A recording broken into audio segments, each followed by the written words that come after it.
माँ क्या होती है, माँ की मोहब्बत कैसी होती है पता नहीं। जब मैं नहीं जानता था कि आप ही मेरी माँ हैं, तब भी आपने मुझसे शफकत से बात की और मैं आपको अम्मी कहकर अपना सर आपकी गोद में कभी नहीं रख सका। मैं आपको जिंदगी में माँ नहीं कह पाया।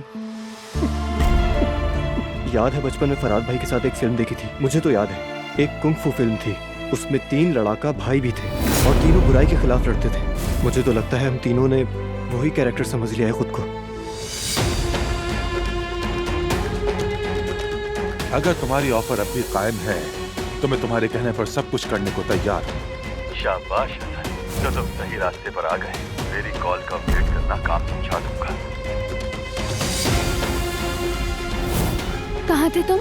जरूरी काम आ गया था, जाना पड़ा।